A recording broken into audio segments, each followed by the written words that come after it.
yu bari bu méttee ñu yóbbu leen ñu dem bitim réew mais man duma fi jógee ku ma yóbbu bitim réew kenn yow wóor na mu ne kan moo la yóbbu bitim réew boo nekkul ci NG xaw ma lu tax boo ci nekkul doo kenn du la yóbbu mais Guy Marius Sagna xam ni infirmier la am na train de vie boo xam ni kenn mënu ko comparer ak sama bos fu mu ko jëlee ndax la ndax mi ngi jëm topp France dégage nanga mais école bu nu fonto ñun Guy Marius Sagna n'est pas un infirmier. ñun noonu seetaat sunu bopp te xam ni sunu réew mi bu mettee ñun ñoo ko njëkk a yëg ak sunuy doom ak sunuy waajur ñun ñi nga xam ni dañ leen a ngem jox leen financement ñu ñëw di wax nan def ndànk ci ñoom te bu nu fàtte ni ONG yi li tax ñu am c'est les bailleurs de fonds ñi daan joxe aide publique au développement à nos pays ñoom ñoo noonoo léegi dañuy wut ñoo xam ni bu leen joxe xaalis bi dana ko yóbbu ci askan wi mais ONG yi Sénégal bi ñu amee ba léegi ban rôle la ñu joué pour que la pauvreté diminue dans ce pays ou soit éradiquée ban rôle mais ko bi nga am 4-4 ay affaire bi non bu nu fontoo ñit ñi noonu seetaat sunu bopp xam lu ne bëgg taxaw ci te am ci jom. waaw léegi ci xam lu ñu bëgg noonu boo fàttalikoo defoon nañ fi Assises nationales 2008 loolu moom Sénégal ñu ñëpp bëggoon nañ ko ba ñu def ay conclusions ñu jël conclusions yi Macky ñëw signé ko ne moom dina ko appliquer ñu jekki-jekki muy ne ay tànki bukki commencé na non dafa signé conclusions yi avec réserve ñu dem na sax ba benn instant il a nommé le doyen Mbow pour mu def ce qu'on appelle la commission nationale des réformes institutionnelles mais jusqu'à présent réforme consolidante yu effective yu matérialiser rupture amuñu ko yow loolu noo ko gisee. waaw mani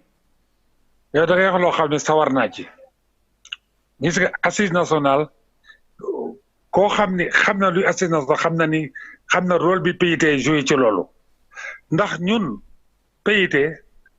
ñoo mënate Amath Dansokho Samba Ndongo ak Ibrahima Sène ñi xam ne direction PIT lañ bokk ak Amath Dansokho dem Mauritanie étudier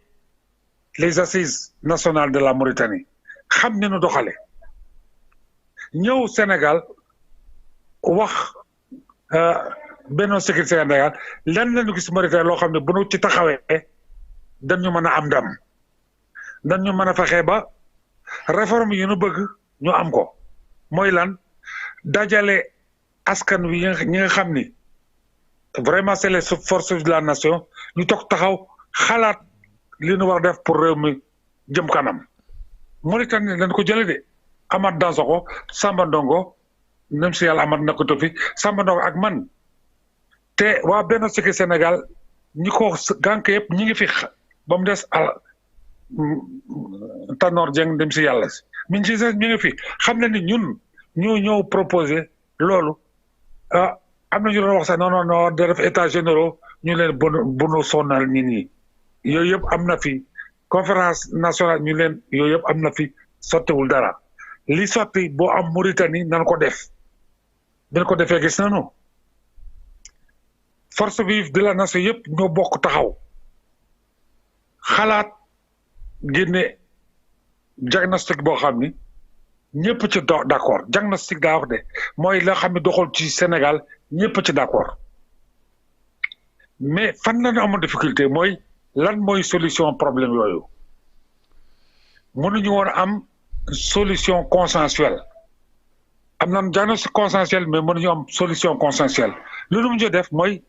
nañuy jël def ay recommandations donc boo gisee assise nationale li mu wax après diagnostic bi nga xam ne ñëpp ci d'accord li ci ay recommandations la recommandations yoo xam ni encore une fois ñi bëgg réforme du système pour un régime parlementaire gis nañ ci seen bopp ñi bëgg le maintien du système présidentiel déconcentré bokk nañ ci gis nañ ci seen bopp ñi bëgg CEDEAO avancer rapidement dem monnaie commune bokk nañ ci ñi bëgg ñi nga xam ne CFA war ko continuer ndax wane na ni am na solo ci suñu réew ndax monnaie la boo xam ni sunu commerçant yi moo tax ñu mën di jënd bitim réew di indi ndax port d'achat bi di indi ñooñu am nañ ci intérêt ñooñu ñëpp gisoon nañu seen intérêt ci recommandation yi li gën a metti mooy réforme institutionnelle def nañu commission biir assises yi pour am un projet de constitution consensuelle mënuñu fexe ba am ko ba le jour des élections la veille des élections amuñu ko loolu puisque amuñu projet de constitution consensuelle ay recommandation rek moo fi nekk lan na mën a ngañ Macky bu dee d'accord naa ci conclusion yooyu ak recommandation yi mais lecture am la am d'ailleurs conclusion yi dañ ni pour recommandation yi ku ci nekk ak sa gis-gis ak sa idéologie nga koy appliquer donc c'est clair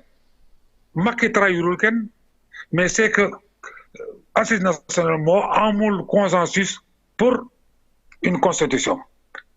bi Macky tabee le doyen Mbow pour mu def un projet de réforme de la constitution un projet ça veut dire que projet boo xam ni lim ci gis lim ci d'accord lay jël lim ci d'accord lu ko jël kooku fépp la ci àddina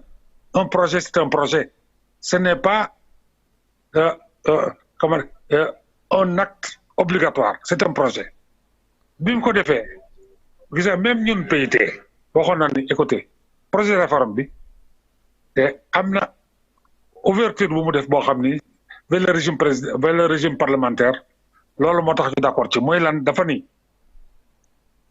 régime présidentiel déconcentré bi fi nekk na continuer wéy waaye bu fekkee ni majorité présidentielle coïncide wul ak majorité parlementaire le parlement mooy désigner premier ministre qui devient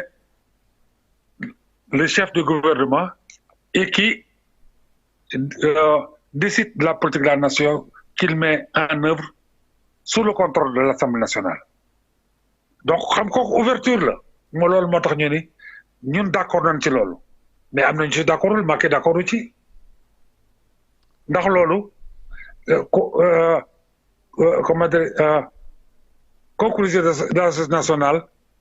génnewul constitution boo xam ne loolu la wax kon nag moom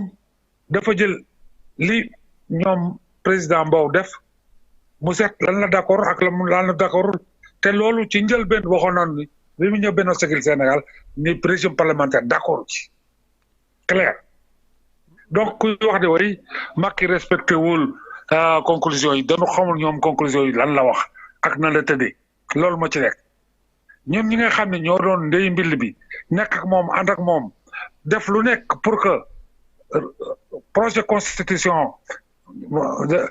de la CNRI nekk un régime parlementaire ñun ñoo xam le xew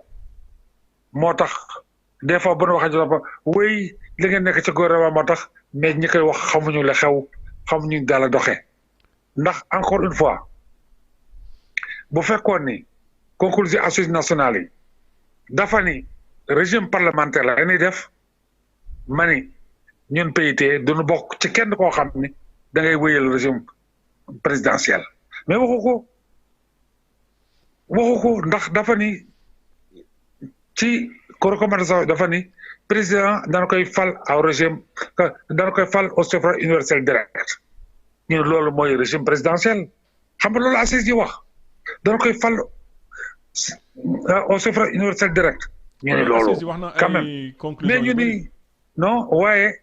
assemblée nationale moo war a nekk le centre gis nga boobu compromis moom dañu jël liggéey ko taxaw ci ba président Mbow génne bona bunt ci commission nationale de réforme des institutions ni oui bu amul coïncidence entre majorité présidentielle ak majorité parlementaire nanu d'accord ni parlement bi mooy fal premier ministre qui définit la politique de la nation xam nga loolu nag la Maliens yi bëgg a def loolu moo tax kon revendication malien yi loolu la. donc sur ce loolu point mooy là yëngal chef d'État yëpp ci Afrique ci CEDEAO ci France ci Amérique te loolu moom méngoo li xew Allemagne donc ñun nañuy bàyyi di wax yenn yoo xam ni wéeruñu ko fenn dañu koy mbëbët te xamuñu li ngay yëngal lan moo ko jur lan moo ko wund loolu mooy wax ji.